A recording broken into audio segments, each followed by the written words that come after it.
അസ്സലാമു അലൈക്കും വറഹ്മത്തുള്ളാഹി വബറകാതുഹു. യാസീനിലെ 13-ാമത്തെ ആയത്താണിത്. ഇതിൽ പറയുന്നു, ഒരു രാജ്യത്തിലേക്ക് ഒരു ദൂതന്മാരെ അയച്ചു. അപ്പോൾ ഒന്നിൽ കൂടുതൽ അവരിൽ, അതായത് 2 ദൂതന്മാരെയാണ് അയച്ചത്. അടുത്ത ആയത്തിൽ പറയാണ്, അവർ രണ്ടുപേരും തള്ളിക്കളഞ്ഞു. നിങ്ങളൊന്ന് പോയേ എന്നുള്ള രീതിയിൽ നബി കുന്തം കുടച്ചക്രം നടക്കൂല വിട്ടോളം പറഞ്ഞു.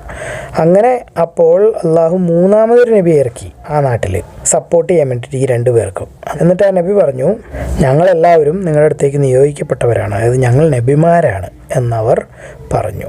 അപ്പോൾ 15-ാമത്തെ ആയത്തിൽ ആളുകൾ തിരിച്ചു പറയുകയാണേ, നിങ്ങളെപ്പോലുള്ളവർക്ക് മനുഷ്യർ മാത്രമല്ല, ഞങ്ങളെപ്പോലെ തന്നെ എല്ലാ വ്യത്യാസമൊന്നുമില്ലല്ലോ, നബി എന്നൊക്കെ പറഞ്ഞിട്ട് ഒന്നും വ്യത്യാസം കാണുന്നില്ലല്ലോ, അള്ളാഹുവിൻ്റെ പ്രതിനിധി അല്ലെങ്കിൽ റസൂൽ എന്നൊക്കെ പറഞ്ഞു വരുമ്പോൾ ഒരു ഇച്ചിരി സ്റ്റാറ്റസ് വ്യത്യാസമൊക്കെ വേണ്ടേ എന്നുള്ള ഒരു ചോദ്യം. മാത്രമല്ല അള്ളാഹു ഇതൊന്നും അവതരിപ്പിച്ചിട്ടില്ല, ഖുർആനോ അല്ലെങ്കിൽ നിയമപുസ്തകങ്ങൾ, അതുപോലെ നബിമാരെ അയച്ചിട്ടില്ല, നിങ്ങളെല്ലാവരും കള്ളന്മാരാണ്, കളവ് പറയുന്നവരാണെന്ന് പറഞ്ഞ് അവരെ തള്ളിക്കളഞ്ഞു. അതായത് 3 നബിമാരെയാണ് ഒരു സമുദായം തള്ളുന്നത്. അവർ പ്രബോധനം നടത്തി കേൾക്കുന്നവർക്ക് മടുക്കും. അപ്പോൾ 18-ാമത്തെ ആയത്തിൽ പറയാണ്, നിങ്ങളെ കാണുന്നതേ ഞങ്ങൾക്ക് ലക്ഷണക്കേടാ, ദുശ്ശകുനം, നിങ്ങൾ നിർത്തിയില്ലെങ്കിൽ ഞങ്ങൾ കല്ലെറിഞ്ഞ് ഓടിക്കും, അതല്ലെങ്കിൽ ഭയങ്കര വേദനയുള്ള ശിക്ഷ നിങ്ങൾക്ക് തരും, പറച്ചിൽ നിർത്തിക്കോ എന്നാണ് യാസീനിൽ പറയുന്നത്. അപ്പോൾ 19-ാമത്തെ ആയത്തിൽ ദൂതന്മാരായത് 3 റസൂലന്മാർ പറഞ്ഞു, ശകുനപ്പിഴ അല്ലെങ്കിൽ ലക്ഷണക്കേടെന്നുള്ളത് നിങ്ങൾ തന്നെയാണ്, ഞങ്ങളല്ല, നിങ്ങൾ സ്വയം തന്നെ ശകുനക്കേടാണ്. നിങ്ങൾക്ക് നല്ല കാര്യം പറഞ്ഞു തന്നാൽ ഇങ്ങനെയാണോ നിങ്ങൾ നിലപാടെടുക്കുന്നത്? കൈവിട്ടുപോയ ടീമാണ് എന്ന് പറഞ്ഞിട്ട് നബിമാർ 3 നബിമാർ പറഞ്ഞിട്ട് കേൾക്കാത്ത ആ നാട്ടിലേക്ക് സിറ്റിയുടെ അപ്പുറത്തുനിന്ന്, അതായത് സിറ്റിയുടെ പുറത്തുനിന്നോ അല്ലെങ്കിൽ അതിൻ്റെ അങ്ങേറ്റത്തുനിന്ന് ഒരാൾ ഓടി വരികയാണ്. അതായത് അയാളൊരു ഒട്ടകോ അല്ലെങ്കിൽ ഒരു സൈക്കിൾ പോലും ഇല്ലാത്തൊരു മനുഷ്യൻ എന്ന് വേണമെങ്കിൽ ഊഹിക്കാം, പാവമായിരിക്കും. അയാൾ വന്നിട്ട് പറയുകയാണത്, നാട്ടുകാരെ നിങ്ങൾ നബിമാരാണ് കേട്ടോ അവർ പറയുന്നത് കേക്ക് എന്ന് പറഞ്ഞിട്ട് 4-മൻ. അപ്പോൾ ഇതിൽ നിന്ന് മനസ്സിലാകേണ്ട ഒരു കാര്യം എന്ന് പറഞ്ഞാൽ, നബിമാരുണ്ട്, നബിമാരെ അവർ പണി ചെയ്യും. നമ്മളെപ്പോലുള്ള സാധാരണക്കാർക്കും പല പണികളും ചെയ്യേണ്ടതുണ്ട്, നമ്മളത് ചെയ്യണം.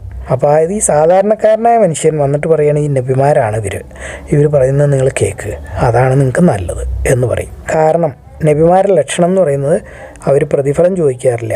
ഈമാൻ ഉണ്ടാക്കിത്തരാം, 100 രൂപ താട്ടെ, അല്ലെങ്കിൽ സ്വർഗ്ഗം ഉറപ്പ് തരാം, 1,00,000 രൂപ താട്ടെ, അങ്ങനെ പരിപാടിയില്ല. നബിമാർക്ക് അവർ പ്രതിഫലം നേരിട്ട് ആരോടും ചോദിക്കാറില്ല. അവർ അള്ളാഹുവിൽ നിന്നുള്ള പ്രതിഫലം മാത്രമേ പ്രതീക്ഷിക്കുന്നുള്ളൂ.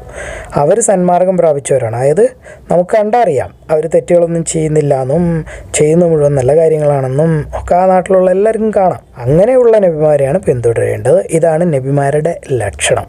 അപ്പോൾ അവർ ഉണ്ടാക്കിയിട്ടുണ്ടാവും, ആരാധിക്കുന്നതിനെ എതിർക്കുകയോ അല്ലെങ്കിൽ ഏകദൈവ വിശ്വാസം പാടില്ല എന്ന് പറയുകയോ വള്ളി വിളിക്കുകയോ എന്തെങ്കിലുമൊക്കെ ചെയ്തിട്ടുണ്ടാവും. അപ്പോൾ ഇവർ തിരിച്ചു ചോദിക്കുകയാണ്, ആ മനുഷ്യൻ, ആ 4-മൻ എന്ന് പറയുന്ന സാധാരണക്കാരനായ മനുഷ്യൻ 22-ാമത്തെ ആയത്തിൽ, എന്നെ സൃഷ്ടിച്ച ആൾ ഞാൻ ആരാധിക്കും, ആരുടെ അടുത്തേക്കാണോ എനിക്ക് തിരിച്ചു ചെല്ലേണ്ടത് അവനെ ഞാൻ ആരാധിക്കും, ഇല്ലാതിരിക്കാൻ എന്താണ് ന്യായമുള്ളത്, അല്ലെങ്കിൽ അത് പറയാൻ നിങ്ങൾക്ക് എന്താണ് അധികാരം ഉള്ളത്? ഞാൻ വേറെ ആരെയും കൂട്ടി ആരാധിക്കുകയില്ല. അപ്പം മിക്കവാറും ഈ നാട്ടുകാർ മുഴുവൻ ഇയാളുടെ നേരെ തിരിഞ്ഞുണ്ടാവും, നമ്മുടെ ദൈവങ്ങളെ ആരാധിക്കുക എന്നൊക്കെ പറഞ്ഞിട്ട്, നിന്നെയൊക്കെ ഇത്രയും കാലം മദ്രസയിലോട്ട് പഠിപ്പിച്ചതല്ലേ, എന്നിട്ട് നീ പുതിയ കണ്ടുപിടുത്തമായിട്ട് വന്നേക്കണം എന്നൊക്കെ പറഞ്ഞ് ബഹളമുണ്ടാക്കുന്നു. അപ്പോൾ ആൾ അത് നിരസിക്കുന്നു, ഈ 4-മനായ സാധാരണ മനുഷ്യൻ. എന്നിട്ട് ആൾ പറയുക, അങ്ങനെ ഞാൻ ചെയ്യില്ല, ചെയ്താൽ ഞാൻ വഴിതെറ്റിപ്പോവും. എന്നിട്ട് തർക്കം ഇങ്ങനെ തുടരുകയാണ്. പെട്ടെന്ന് 26-ാമത്തെ ആയത്തിൽ പറയുന്നു, സ്വർഗത്തിൽ പ്രവേശിച്ചു കൊള്ളുക എന്ന് പറയപ്പെട്ടു. അപ്പോൾ അദ്ദേഹം പറഞ്ഞു, എൻ്റെ ജനത അറിഞ്ഞിരുന്നുവെങ്കിൽ എത്ര നന്നായിരുന്നു. ഇതിൻ്റെ വിശദീകരണം പലരും കൊടുക്കുന്ന, ഈ സംസാരം നടക്കുന്നു, 3 നബിമാരോട് പറഞ്ഞു, താക്കീത് കൊടുത്തു, നിർത്തിയിലേക്ക് കല്ലെറിഞ്ഞും കൊല്ലും അല്ലെങ്കിൽ ഓടിക്കും, വേദനയുള്ള ശിക്ഷ തരും. അപ്പോഴാണ് 4-മതൊരാൾ, നബി പോലും അല്ലാത്ത ഒരാൾ വന്നിട്ട് ഇതേ കാര്യങ്ങൾ പറയുന്നത്. അപ്പോൾ അവർക്ക് മിക്കവാറും കൺട്രോൾ പോയിട്ടുണ്ടാവും, സഹിച്ചിട്ടുണ്ടാവില്ല, അവർ ആ ആളെ കൊന്നിട്ടുണ്ടാവണം, അതായത് ഷഹീദ്, രക്തസാക്ഷിയായി. എന്നിട്ട് അങ്ങ് ചെല്ലുമ്പോൾ അയാളോട് അള്ള പറയണേ, സ്വർഗത്തിലേക്ക് പ്രവേശിച്ചോളൂ. 26-ാമത്തെ ആയത്ത്, ഖീല ഇദ്ഖുലിൽ ജന്ന ഖാല യാ ലൈത ഖൗമി യഅലമൂൻ. അപ്പോൾ ആൾ പറയുക, എനിക്ക് സ്വർഗം കിട്ടി, ഞാൻ രക്ഷപ്പെട്ടു. എൻ്റെ ആളുകൾ, അതായത് നാട്ടിലുള്ള ആളുകൾ, നാട്ടുകാർ, സ്വന്തക്കാർ, ബന്ധുക്കാർ, ഇവരൊക്കെ ഇത് അറിഞ്ഞിരുന്നെങ്കിൽ എത്ര നന്നായിരുന്നു. അപ്പോൾ ഞാൻ സ്വർഗത്തിലാണെന്നും ഞാൻ ഷഹീദാണെന്നും ഉള്ള ആ സന്തോഷ വാർത്ത അവരറിഞ്ഞിരുന്നുവെങ്കിൽ ഒരുപക്ഷെ അവർ നന്നായേനെ എന്ന് വിചാരിച്ച് ആൾ അപ്പോഴും അവിടെയും സങ്കടവും അവരുടെ ആളുകളെ ഓർത്ത് ദുഃഖിക്കുകയും ചെയ്യുകയാണ്.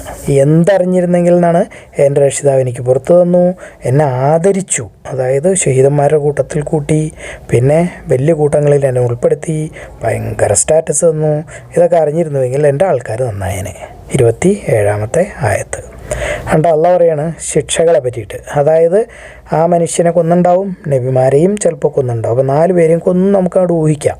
അങ്ങനെയാണെങ്കിൽ പറയുകയാണ് 29-ാമത്തെ ആയത്ത്, അപ്പോഴേക്കും അവർക്ക് വലിയൊരു ശബ്ദം അവരെ കേട്ടടങ്ങി. അപ്പോൾ ജിബ്രീൽ അലൈഹി സ്വലാം ഒരൊറ്റ ഒച്ചെടുത്ത് കഴിഞ്ഞാൽ സകലെണ്ണം ചത്തു വീഴും. കാരണം നമ്മൾ സമൂതിൻ്റെയൊക്കെ പറയുന്നുണ്ട് ഹൃദയങ്ങൾ പൊട്ടി വീണു എന്നാണ് പറയുന്നത്. ജിബ്രീൽ അലൈഹി സ്വലാമിൻ്റെ ഒച്ച കേട്ടിട്ട് ചങ്കിൻ്റെ ഉള്ളിൽ ഹൃദയത്തിന് 4, 5, 6 പൈപ്പൊക്കെ ഉള്ളതാണ്. അതെല്ലാം മുറിഞ്ഞിട്ട് ഹൃദയം ഒരു കഷ്ണം മാത്രമായി വിട്ട് ഉള്ളിൽ കിടക്കുന്നു.